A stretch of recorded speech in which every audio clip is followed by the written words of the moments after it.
You can then envisage a constructivist model not only of the learning process, but also of the translation process, where, just as the teacher becomes a facilitator of learning, of activities, the source text becomes just one element in a multiple range of factors that have to be considered.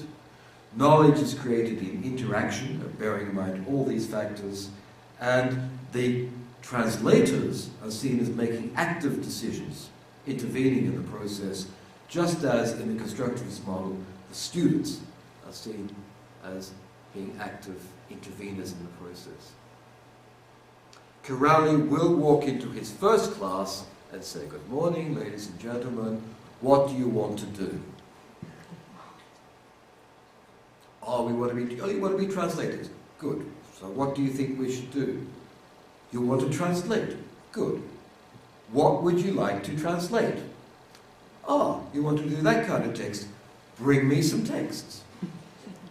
Okay? And it goes that far, where the students themselves will say what they want to do, what they want to translate. Because let's face it, you know where you want, well, you should know where you want to be in 3-5 years' time. You should know what kind of activities are going to help you get there. And you should especially know what kind of texts you would like to be working on, what field you would like to be working in. Okay? His constructivism goes that far. I remember him giving one talk.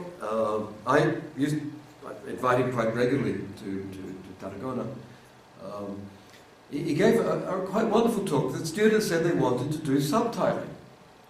This was before we had .sub and these free online subtitling programs. So he says, "All right, okay, what should we do? We'll do a film." "What film?" "Oh, there's a film. We've got a film on the internet. Great. How do we do it?" And he said, "I don't know. No, this is the instructor. Very hard thing to say in Germany if you're an instructor, getting paid to be an instructor. I don't know." And the students went off and contacted a company, a subtitling company, asked how they did it, asked if they could do a film as a training thing for the training exercise, offered the result to the company for free. If they would get the software, they got the software, they learned the software, they discovered the rules of subtitling, they discovered how to use it, and did the project collectively. Okay? With the instructor looking on and learning with the students. That would be a quite extreme, I think, constructivist environment.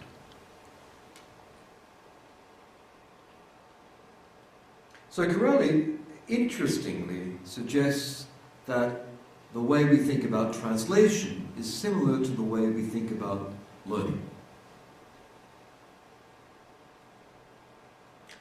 My question is, has any research been done on this? If teaching is in itself a mode of research, which it might be, then a lot has been done, because we're all teaching all the time. And Kiraly's research, and his book, and these articles are often based on the experience, what happened in class, what I discovered that works really well. The trouble is that most of the research I read on training or education is of this kind. I used to be a transmissionist. Then I read Kiraly's book and I was enlightened. I picked up all the methods he proposed and used it in class, and the students' feedback was really great. Hallelujah. End of research. And there are lots and lots of articles like that. And I think it's good people are explaining what happened, and they're explaining the good things that happened. They never explain the bad things. Nobody writes up research articles on failure in a teaching process. We used a new method with a new teacher, and the feedback was great. We did awareness-raising activities, and the students became very aware. Oh, feedback was great. We use the new methods, and the students feel they are ready to enter the labour market. Feedback is great.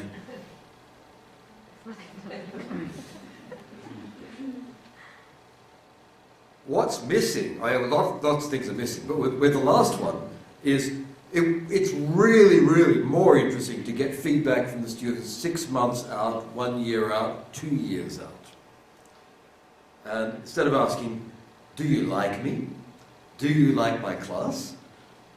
Help me with my research project by writing a good evaluation. Get people who have actually entered the market, are experienced. Everybody has trouble entering a market. It's never a smooth process. And asking them, did your training or education help you? Did it give you the things you need? What didn't we give you that you now find you need? Okay? I'm missing a lot of good survey data of that kind, which should be more critical. There is an overabundance of teachers who use research as a kind of self-praise activity.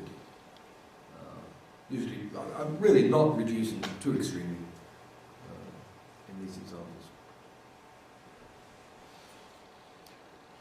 Before I get on to one particular research project that I'd like to talk about, I'll just give you some of the problems that are involved. I had a research student a few years ago who had a great idea. She said, we're training interpreters badly, we're doing it all wrong. Everybody gets trained in conseq and then simultaneous. Because people think consecutive is easy and simultaneous is hard, so they want to go from easy to hard. And she was never able to conduct an experiment on this. Because you have to do the experiment with real students in a real learning situation, because the people who set up the learning situation are all convinced that the current order is correct.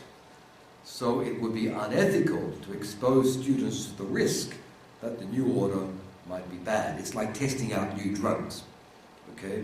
Except we've got no chimpanzees or rats to train as translators, so we can't do it. So that particular one remains untested. Another one, for example, I think everybody should be trained in interpreting first, and then move on to translation or conferences. So I think that people learn about mediated communication through interpreting, through oral activity, and that everybody should get that. But the powers that set up our training programs say that's sort of unethical, because they're so convinced that the current situation, the current structure, is the correct one. Another problem is a huge one of quality. Often the research is set up and you assume that as students progress, the quality of their translations gets better. What actually happens is the quality of their translations gets more like the teacher's perfect translations, because the teacher is the one assessing them. Okay, so there's a real ethical problem, a huge problem around quality, which I'll just point out there. Another one is this insistence on authenticity. Kirali, you've seen, and many others insist that when we translate, we must get authentic texts or authentic tasks. That means taken from the world outside the classroom. And that sounds great. However, it seems to me that a training program should go in some kind of progression, either from easy to difficult, or it should focus on particular skill sets as you go along. For example, I can give classes in editing and revising, post-editing. I can give classes in syntactic reformulation. I can give classes in terminology management. All right? An authentic task says all these come together, but to learn them, it's far easier to have them separate. So the notion of authenticity comes up against the simple concept of pedagogical progression, or planning your lessons.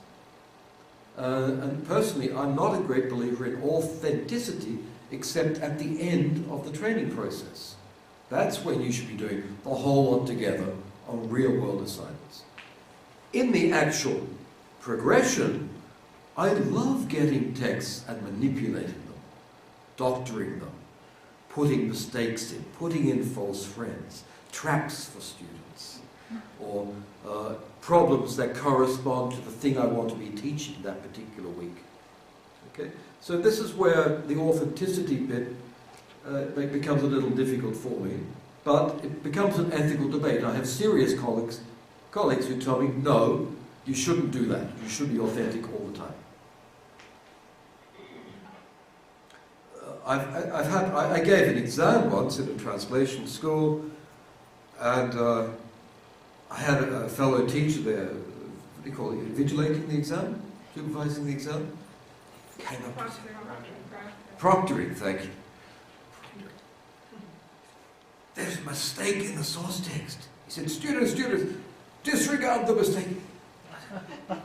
I put the mistake in there so they wouldn't. There's just this mentality that in a serious exam, the source text should be perfect. My fellow teacher hadn't realized that I'd actually put in inconsistencies in the text to see if the students would pick them up and what they would do with them. Okay. Ethical problem, or a different view of what training is and what translation is, I guess. And then, I must admit that you could probably imagine that when I do train translators in that sort of class, my aim, in a way, is to put problems there or bring up problems so that students will discuss the differences. You'll get them doing different translations in groups or pairs or whatever, and then I'm very happy when they disagree, when they get up and really argue with each other. For me, that's good teaching, when the students are arguing with each other and not looking at the teacher, to say which one is right, and I don't know which one's right. And actually, that's when I do bring in translation theory. I don't teach theory when I train translators. I just bring it in when there's a debate going on, and they need words to describe their differences. I can give a few words and concepts. That's sort of the role that theory plays for me. But I've had others who see that a class where students are arguing amongst each other or with each other is a bad pedagogical environment. I think it's great. Okay? But we've had, it's just a different concept of what a good class is or what education is. This is a research project where we said, okay, let's see if we can find out what skills we are teaching, what skills we should be teaching. This was carried out by Anne Lafever, who was talking here last year. She works for the United Nations, now in Geneva, and she's interested in the recruitment exams that are used in the United Nations and in the European Commission Translation Service and in other similar organizations. Okay, recruitment exams for translators. You might be interested in this one. Now, Anne went over and got a whole lot of things just from the literature that translators should be able to do. That's a lot, and it goes on to these things, and it goes on to these things as well. I think there were 40-something of them. You're supposed to learn all these things.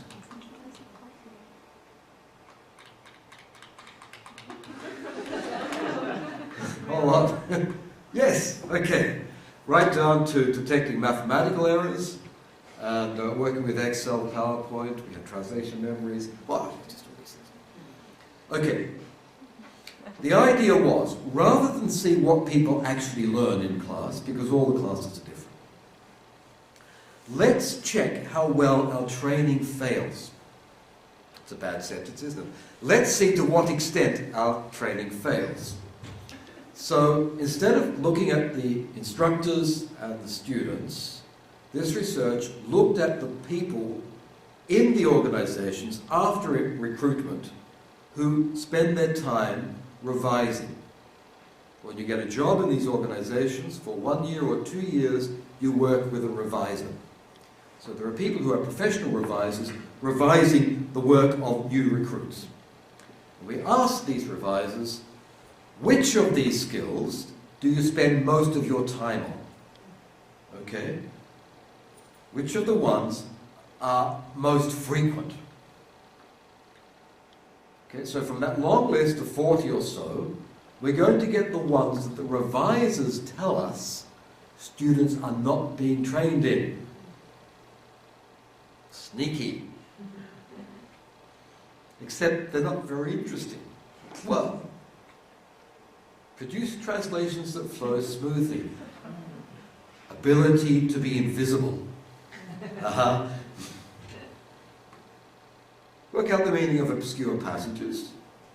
Yes, often the new recruits will opt for literalism rather than work on things they don't really know, but that's sort of to be expected. Write elegantly, regardless. This means even when the source text is inelegant, your translation must be elegant. It's rather like one of those Yang Fu principles, isn't it? Anyway, because people have been trained to follow the source text, but in these organizations, that's not what you need. You need a beautifully elegant target text. Capture nuances, adapt to in-house style conventions, but that you would expect because they don't know it before they get there. Recast sentences, and then it's lacking subject knowledge. Those are the most frequent ones. We also asked which are the most important. Not just you spend your time correcting them, but of these, which would have the most negative impact on the organization. Okay, so these are really the things that we should be focusing on. Completeness. People not finishing the translation or not finishing the text in some way.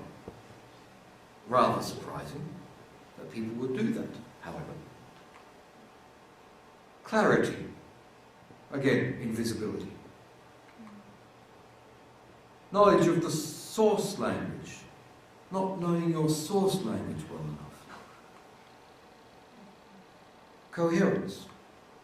Spelling rules. Grammar.